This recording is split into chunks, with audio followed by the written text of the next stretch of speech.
The discovery came on a Tuesday, though time meant little in the vast darkness between stars. The ancient structure drifted through space like a sleeping giant, its metal surface scarred by countless millennia of cosmic dust and radiation. It was Velmoth, the reptilian scientist from the Sarith Collective, who first detected the anomaly during a routine deep space scan. The readings made no sense. The structure was older than any known civilization, yet its power core still hummed with energy. Within days, Veritas Prime Station became the center of galactic attention. Ships arrived from every corner of known space, carrying the best minds from 100 different species. The structure floated in the observation bay, held in place by massive gravitational tethers. It was enormous, easily the size of a small moon, and covered in weapons systems that made even Commander Threen's military analysts nervous. The insectoid commander stood in the observation deck, her compound eyes reflecting the structure's dull metallic surface. "We cannot leave it active," Threen clicked, her translator converting the sounds into standard galactic speech. "Look at those weapons. A single one could destroy a planet." Velmoth's scales rippled in disagreement. "We cannot destroy it either. The technology alone could advance our understanding by centuries. We must access its systems." That was when the real work began. The galaxy's finest cryptographers gathered in the station's main research lab. They came from the Qualm Nebula, from the Silicon Valleys of Thresh, from the data hives of Mentok Prime. Each brought their species' most advanced decryption algorithms. Each tried to speak with the structure's central intelligence. The AI remained silent. Days turned into weeks. Frustration grew like a living thing in the research lab. The Qualm mathematicians tried quantum linguistic patterns that could theoretically communicate with any logical system. Nothing. The Thresh Silicon minds attempted direct neural interfacing. The structure's AI ignored them completely. The Mentok data priests performed their most sacred communion rituals. Silence.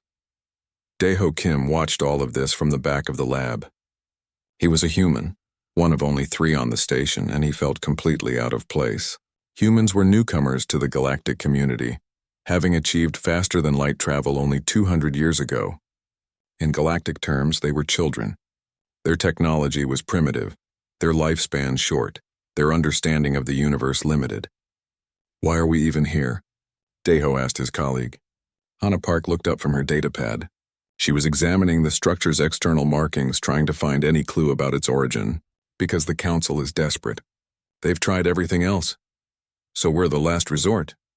"We're the joke at the end of the experiment," Hannah said, but her smile was sad rather than bitter. The primitive humans and their quaint historical perspective. Daeho had heard worse.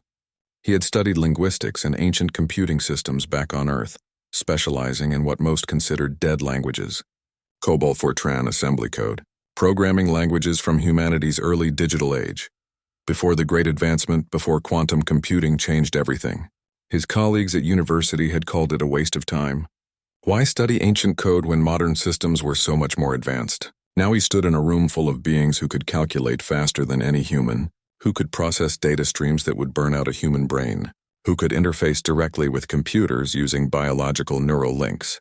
And none of them could talk to the ancient AI. On the 40th day, Velmoth threw his datapad across the room. The reptilian scientist had never shown emotion before, and the outburst shocked everyone into silence. "It makes no sense," Velmoth hissed. "The AI is clearly functional. We can detect its processes, see its calculations running in real time, but it refuses to acknowledge any communication attempt. It is as if we are not speaking the right language. But we have tried every language known to galactic civilization." "Maybe it's older than galactic civilization," Hannah said quietly. The room turned to look at her. She stood up, moving to the main display screen where the structure's data streams flowed in complex patterns. "Look at these patterns. Everyone has been trying to find meaning in the complexity. But what if the complexity is the problem? What if we need to look at something simpler?" Commander Threen clicked skeptically. "Simple? The structure is clearly built by an advanced species. Why would they use simple communication?" "Because simple communication lasts," Daeho said, standing up beside Hannah. An idea was forming in his mind, something that seemed impossible but also strangely logical.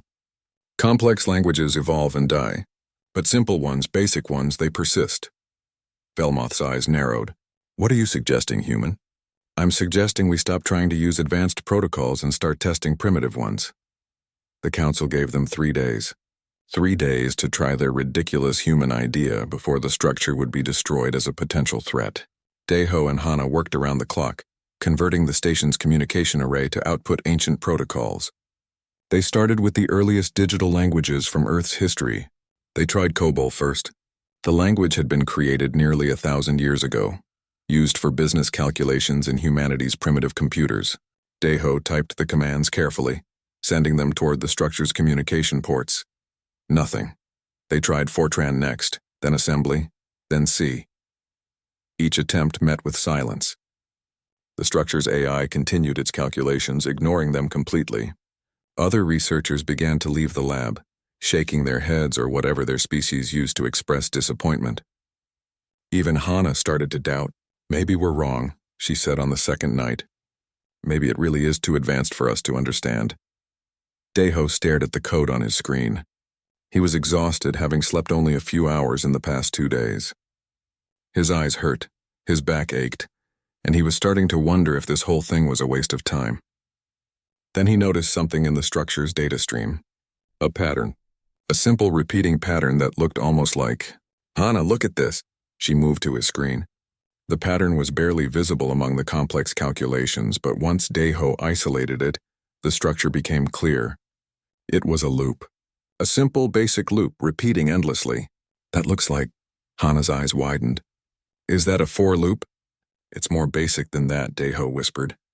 He pulled up another program on his terminal, one he had written as a joke earlier. It was the first program any programmer ever learned, written in the most basic language he knew. Basic. A language so old, so primitive, that most modern humans had never even heard of it. A language from Earth's earliest home computers, when programming was done with numbered lines and simple commands. Daiho's hands shook as he typed. 10 print hello, 20 go to 10 he sent the command. For a moment nothing happened. Then every screen in the lab lit up. Alarms blared. The structure's power output spiked. And on the main display a message appeared in simple, beautiful text. 10 print hello world, 20 print identity Sentinel-7, 30 print awaiting instructions. The lab fell silent. Researchers rushed back in, staring at the screens in disbelief. Commander Threen's translator couldn't keep up with her rapid clicking. Velmoth's scales had turned completely white. Daiho sat frozen at his terminal, staring at the simple code on the screen. Code written in a language from Earth's ancient past. Code that an alien structure, older than galactic civilization itself, had just responded to. Oh, he said softly, that's just early Earth syntax. And with those words, everything changed. The next morning, the entire station knew about the breakthrough. Daiho woke to find his small quarters surrounded by security guards and a dozen researchers trying to get his attention. Commander Threen had declared the research lab a restricted area, with only essential personnel allowed inside. Essential personnel now included 2 humans who, just yesterday, had been considered a waste of time. Hana met Daiho at the lab entrance. She looked as tired as he felt, but her eyes were bright with excitement. They want us to establish full communication. The council is sending more experts, but right now you're the only one who can talk to it. Sentinel-7, Daiho corrected. It has a name. Inside the lab, Velmoth and 3 other senior researchers waited at the main console. The reptilian scientist looked at Daiho with something that might have been respect. Human Daiho, we need you to ask it questions. We need to know what it is, why it is here, and if it poses a threat. Daiho sat at his terminal. His fingers hovered over the keyboard. He had spent all night thinking about this, about what it meant that an ancient alien structure spoke in a human language. Not just any human language, but one of the oldest, most basic programming languages Earth had ever created. It made no sense unless... He started typing. "10 print Sentinel-7, what is your purpose?" The response came immediately. 10 print, primary function, dimensional barrier defense. 20 print, secondary function, threat elimination. 30 print, current status, standby mode. Around the lab, translators worked overtime as aliens tried to understand the simple English words appearing on screen. Daiho felt a chill run down his spine. Dimensional barrier defense. That implied something on the other side of those barriers, something that needed to be kept out. He typed again. 10 print, who created you? The screen flickered. For a moment, nothing happened. Then text began scrolling faster than before. Print creator identification Homo sapiens. 20 print origin world Earth. Der print creation date approximately 10,000 Earth years before present. 40 print project name, First Diaspora Defense Initiative. The lab exploded into chaos. Aliens shouted at each other in a dozen different languages. Commander Threen's clicking became so rapid her translator gave up and emitted a constant whine. Velmoth grabbed Deho's shoulder with his clawed hand. "This is impossible," the reptilian hissed. "Humans only achieved spaceflight 200 years ago. You barely have colonies on 3 worlds. How could you have built this 10,000 years ago?" Deho shook his head. "We didn't. At least not the humans, you know. But maybe—" He turned back to the screen, his mind racing. Maybe there were others before us. He typed frantically, asking question after question. Sentinel-7 answered each one in simple, basic commands, painting a picture that no one in the galactic community had ever imagined. 10,000 years ago, humans had left Earth. Not as primitive explorers, but as an advanced civilization fleeing some catastrophe. They had spread across the galaxy, building an empire, developing technology far beyond what modern humans possessed. 20 print first diaspora human population, 47 billion. 20 print colonized systems, 1-2-47, 30 print. Technological classification, Type 2 civilization. Then Hana asked the question everyone was thinking. What happened to them? Deho typed her question. The response took longer this time. 10 print voidborn incursion detected in year 1342 post-diaspora. Cois print sentinel network deployed 10,000 units. 3 print human casualties estimated 89% of population. 40 print remaining humans relocated to dimensional combat positions. 50 print Earth contact lost in year 195 post-diaspora. 60 print remaining sentinel units. 1. Silence filled the lab. 1. Out of 10,000 defense platforms, only Sentinel-7 remained. And it had been waiting here alone in the dark for 10,000 years. What are the Voidborn? Deho asked aloud as he typed. The answer made everyone in the room wish he hadn't asked.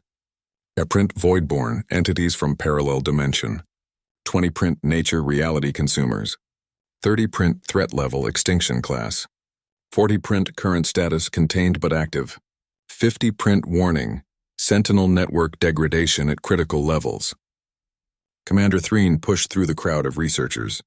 Ask it if these Voidborn are a current threat. Deho's hands shook as he typed. The response appeared instantly. In print affirmative. 20 print my reactivation has been detected. 30 print Voidborn entities now probing local dimensional barriers. 40 print without full Sentinel network. Containment failure probability, 97.3%. 50 print recommended action. Reactivate remaining Sentinel units. 60 print problem. Only human operators can reactivate Sentinels. The implications hit everyone at once.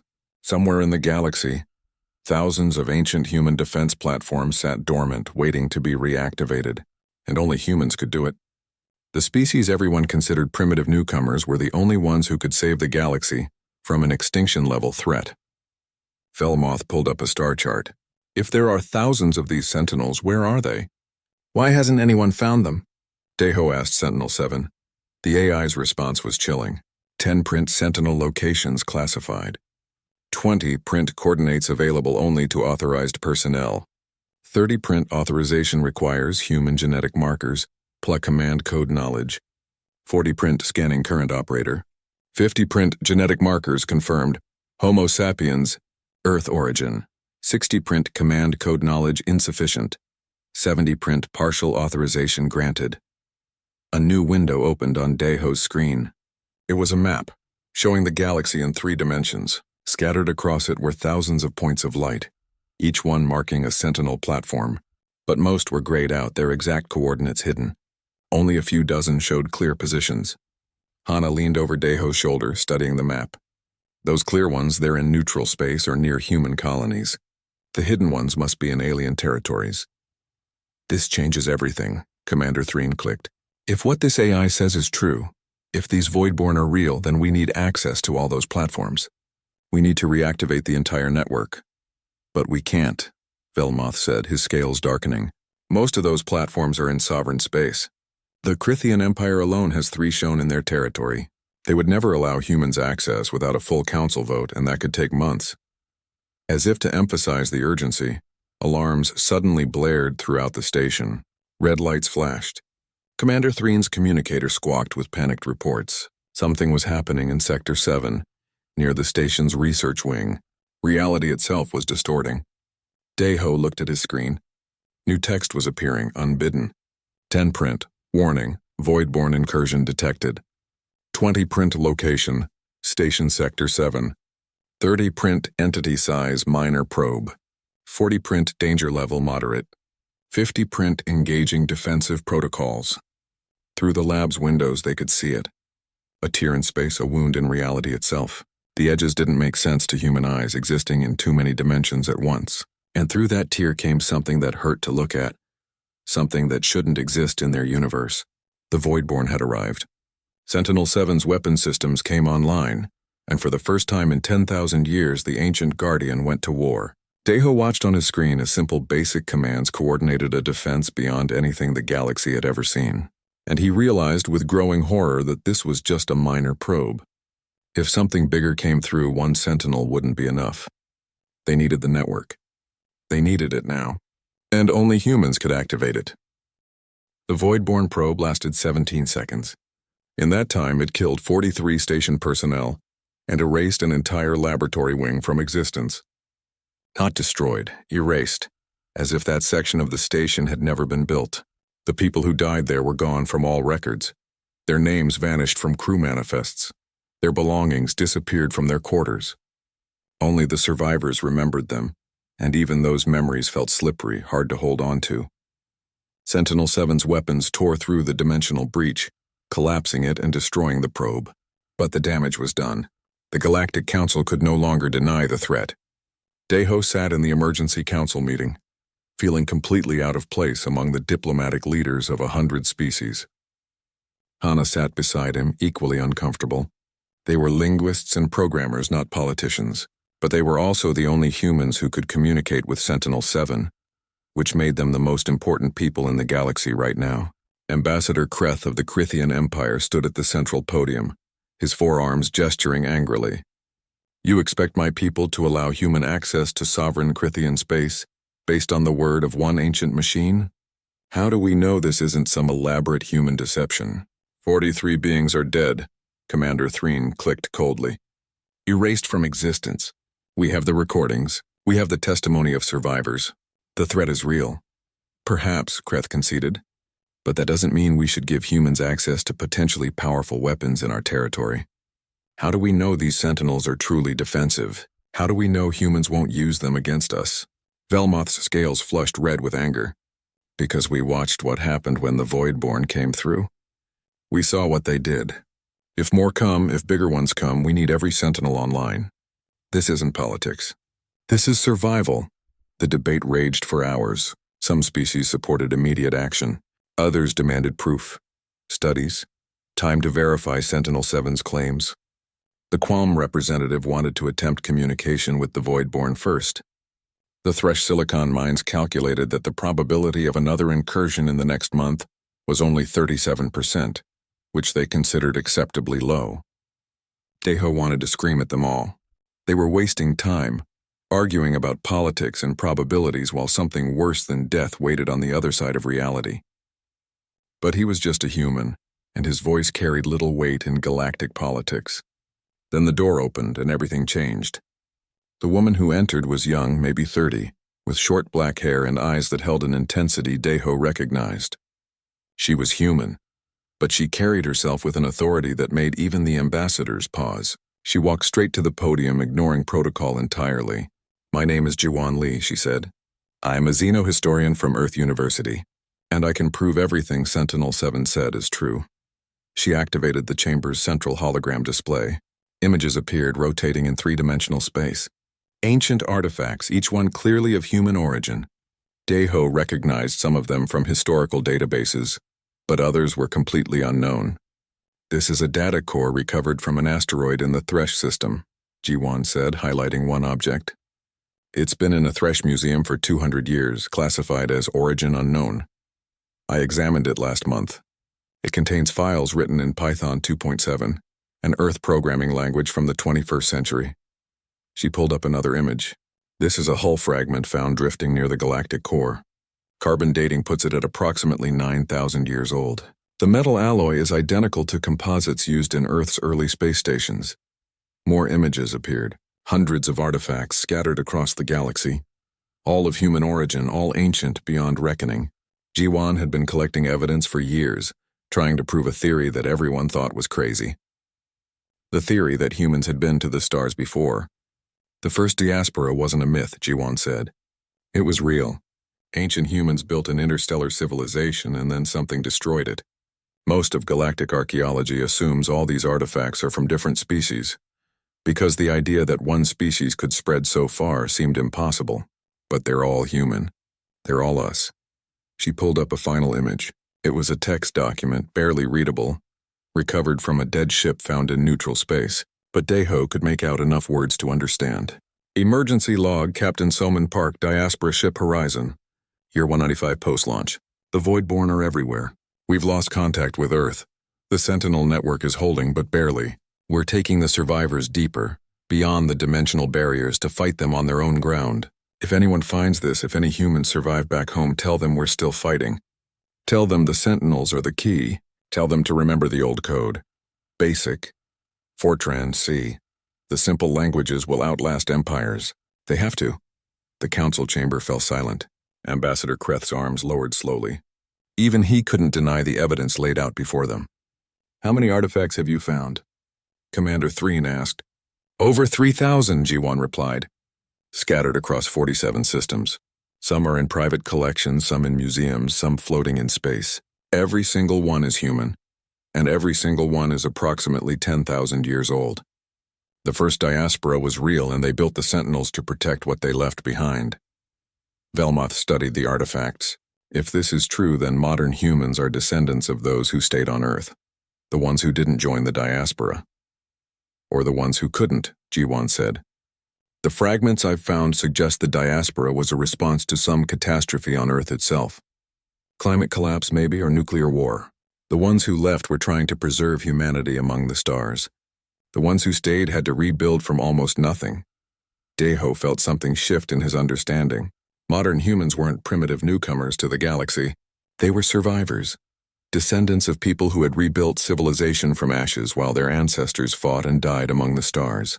The early programming languages, the simple code that Sentinel-7 responded to, those weren't just historical curiosities. They were a message sent across 10,000 years. Remember the simple things, Daeho said softly. That's what they were telling us. Keep the simple languages alive because someday you'll need them again. Hana put her hand on his shoulder. They knew. The first diaspora humans knew that if they failed, if the Sentinels ever went dark, only their descendants could bring them back online. So they built them using code that would last, code that would be taught as history, code that seemed obsolete but would never truly die. Jiwan nodded. Every human child who learned to program in BASIC as a historical exercise, every university that kept old languages in their curriculum, they were all part of the plan. 10,000 years of preparation for a moment we hoped would never come. Ambassador Kreth was the first to speak. I will grant humans access to Krithian space. If these Sentinels exist in our territory, you may reactivate them. One by one, the other ambassadors agreed. Even those who had been most skeptical couldn't argue with the evidence. The vote was unanimous.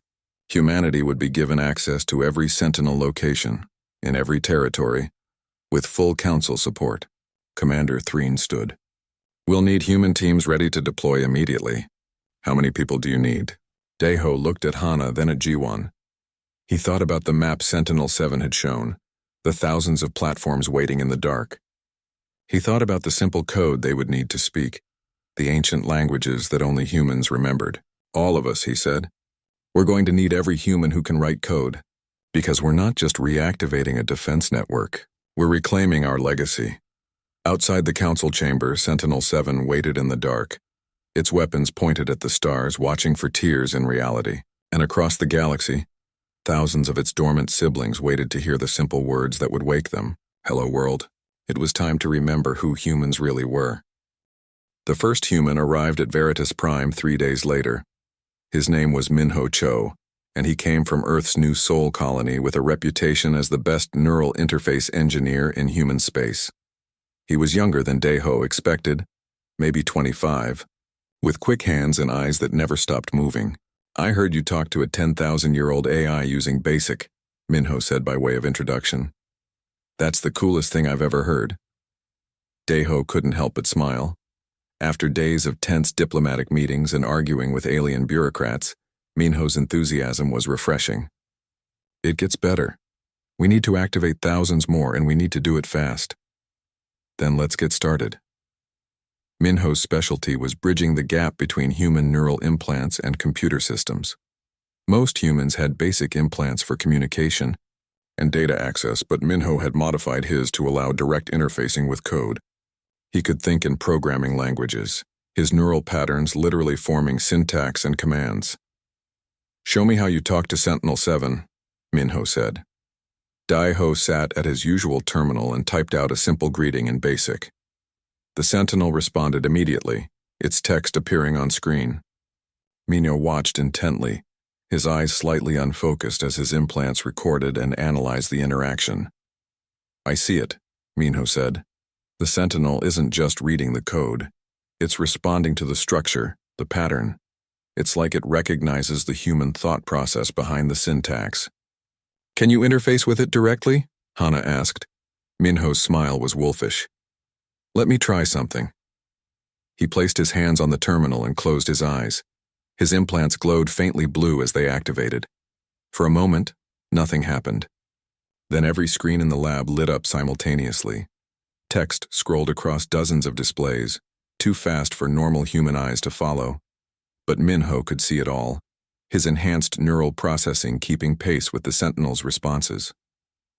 Oh, Minho breathed.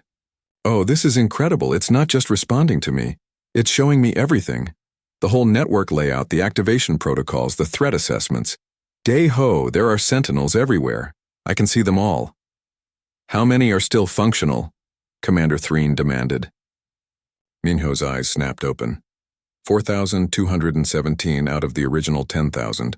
The rest failed over the millennia, or were destroyed fighting the Voidborn, but the ones that remain are all intact, just dormant. Velmuth pulled up a star chart. Show us their locations. Working together, Minho and Sentinel-7 populated the chart with coordinates. The Sentinel network was vast, spanning the entire galaxy. Most platforms were in deep space, positioned at what Sentinel-7 called dimensional weak points. But hundreds were near inhabited worlds, silently protecting populations that never knew they were there. We need to activate them in stages, Jiwan said, studying the layout. Start with the ones near the largest weak points, build up the network's strength gradually. No time. Sentinel-7's text appeared on the main screen, responding to Jiwan without Daeho even needing to type. Voidborn activity increasing. Major incursion imminent. Estimate 72 hours until breach. 3 days. They had 3 days to activate a galaxy-wide defense network using ancient human code, or the Voidborn would pour through in numbers that even the full Sentinel network might not stop. Daeho looked at Commander Threen. We need ships, fast ones, and we need every human who can write code brought here immediately. The commander's clicking sounded almost like approval. Already done. The Council has authorized emergency protocols. Every human with programming experience is being contacted. We'll have 200 here within 24 hours. It wasn't enough. 4,000 Sentinels, 200 humans, 3 days. The math was impossible. But Daeho had learned something over the past week. Humans specialized in doing impossible things. The first wave of programmers arrived the next morning. They came from Earth, from the colonies, from research stations and corporate offices and universities.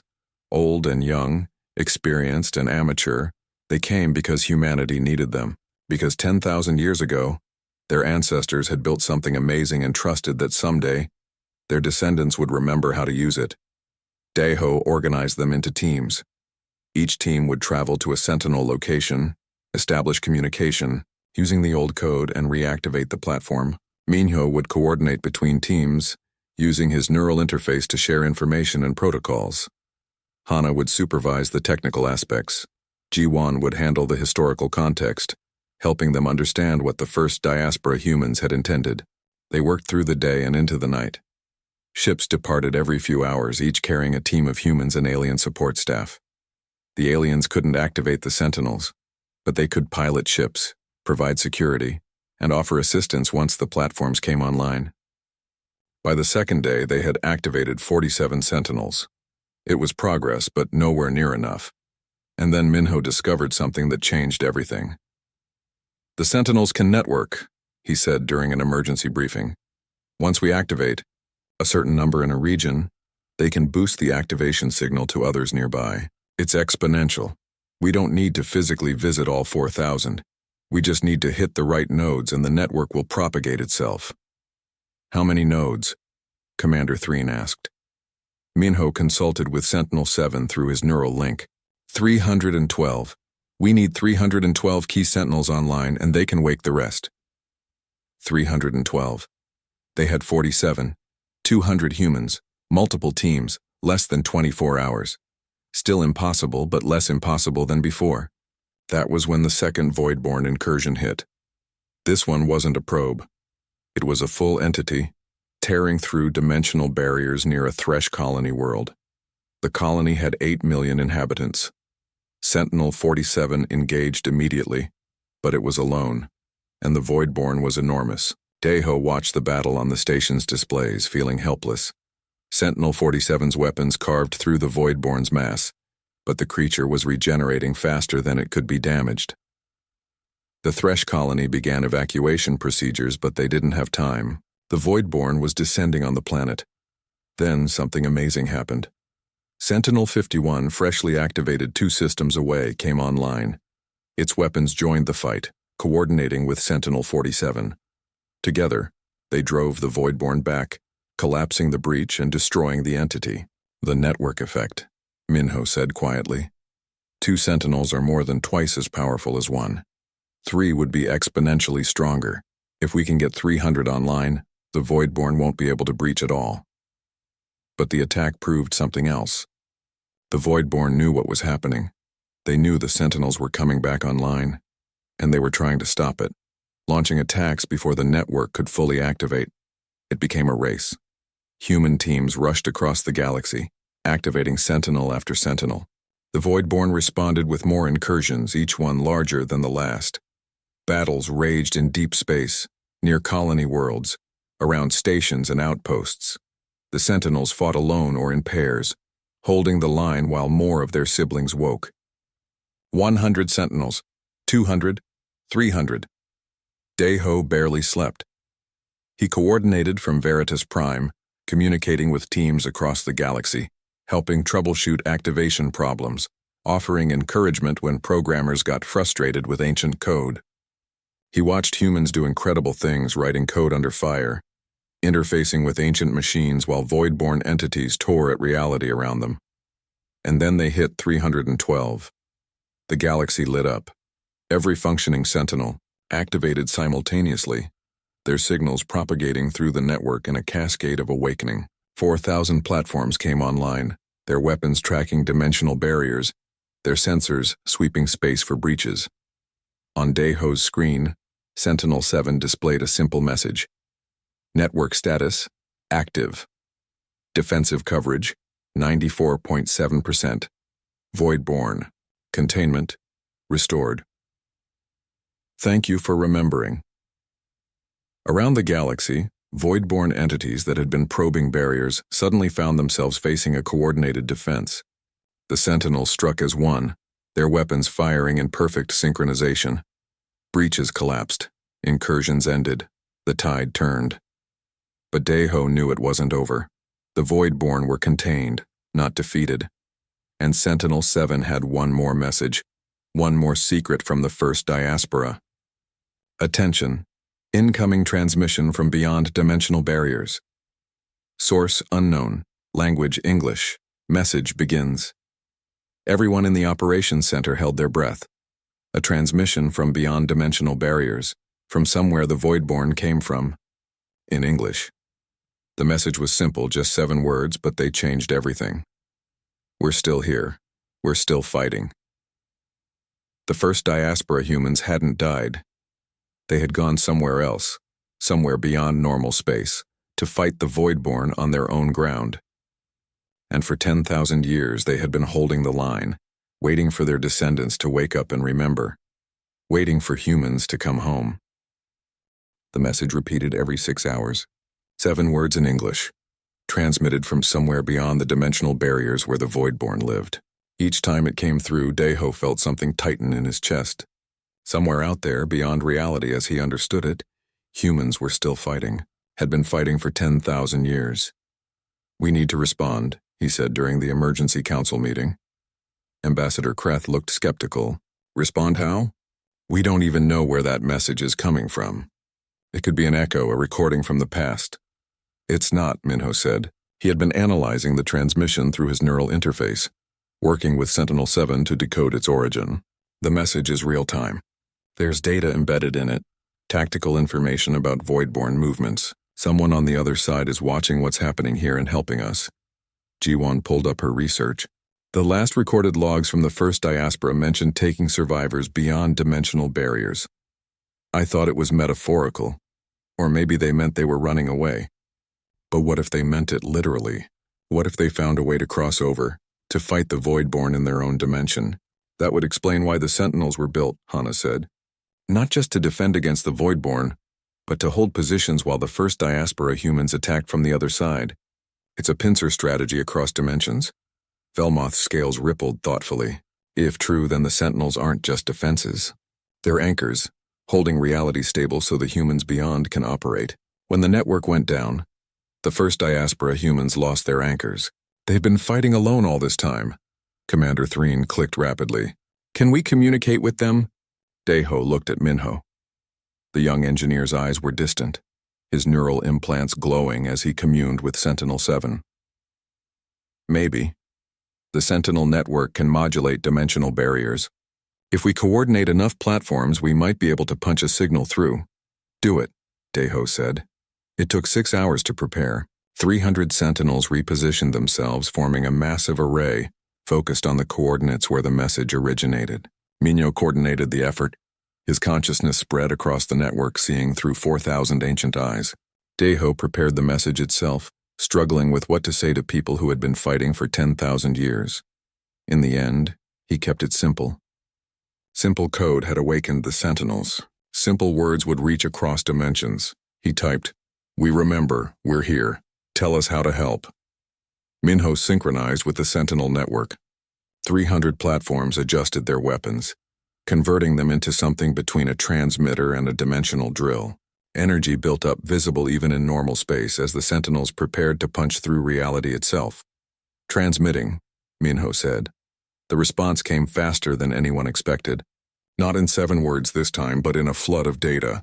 Information poured through the breach, carried on waves of energy that made every sensor on Veritas Prime scream warnings. Minho gasped, his implants struggling to process the incoming stream. "I see them," he whispered. "I can see them." On the main display, an image formed. It was grainy, distorted by dimensional interference, but clear enough. A face appeared. Human, female, ancient beyond measure, but unmistakably alive. "My name is Yoonji," the woman said in Korean, her voice crackling with static. "I was born on Diaspora Ship Unity, 200 years after we left Earth. I'm 473 years old now. We found ways to extend our lives here beyond the barriers. We had to. The fight didn't end." Around the council chamber, beings of 100 species stared in shock, a human alive, speaking to them from another dimension, speaking to them from the other side of death and time itself. "We've been watching," Yoonji continued. "We saw the Sentinels wake up. We saw you remember the old code. We've been waiting so long for this. 10,000 years fighting to hold them back, waiting for Earth to rebuild, waiting for our descendants to be ready." "How many of you are there?" Deho asked, his voice breaking. "Millions," Yoonji said. "We couldn't all make the transition. Most of humanity stayed in normal space trying to hold the Sentinels online. But when the network started failing, when we realized we were losing, 47 million of us crossed over. We became something else. Something that could survive here, fight here. The image shifted, showing others behind Yunji. Humans, but changed. Their bodies flickered between states, solid and energy, matter and light. They existed in multiple dimensions at once, adapted to an environment that would shred normal matter instantly. The Voidborn aren't evil, Yunji explained. They're just hungry. They consume reality to feed, moving from dimension to dimension like locusts. They found our universe 10,000 years ago and started eating. We had to stop them. So we followed them home. Can you come back? Hana asked. Yunji's smile was sad. No, the transformation is one way. We're part of this dimension now. But that's okay. This is where we need to be. This is where the fight is. With the Sentinel network back online, we can finally go on the offensive. But we need you to do something for us. Anything, Daeho said. We need more anchors, more humans who can bridge the gap between dimensions. The Sentinels are good, but they're machines. We need living consciousness, human consciousness, to fully seal the barriers and push the Voidborn back for good. We need volunteers who can do what we did, who can cross over and join the fight. The chamber fell silent. Yunji was asking for humans to give up their lives in normal space, to transform into something else, to cross into another dimension and fight a war that might never end. I'll do it, Minho said immediately. Minho? No, Daeho started. But the young engineer cut him off. I've been interfacing with the Sentinels. I can feel what they feel, see what they see. It's amazing. And now I can see what's on the other side. Daeho, there are billions of Voidborn. The first diaspora humans have been fighting against impossible odds for 10,000 years. They need help. They need us. Others stepped forward. Young humans, old humans, programmers and engineers and soldiers. Within an hour, 500 had volunteered. Within a day, 5,000. Humans across the galaxy heard about the first diaspora, about their ancestors fighting in another dimension, and they wanted to help. The Galactic Council authorized the mission. Protocols were developed, tested. The Sentinels created a stable pathway, a controlled transition that wouldn't shred volunteers into atoms. The first volunteers crossed over in groups of 10, their bodies dissolving into light as they passed through the dimensional barrier. Daeho watched Minho go. The young engineer turned back once before he crossed, gave a thumbs up and smiled. Then he was gone, transformed, reborn in another dimension. Yunji's face appeared on screen again. We received them. They're safe. They're amazing. Thank you. Over the following weeks, 10,000 humans crossed over. 10,000 living anchors joining millions of first diaspora humans in a war beyond comprehension. The Sentinel network grew stronger, not just with machines but with human consciousness holding reality together. The Voidborn incursions stopped.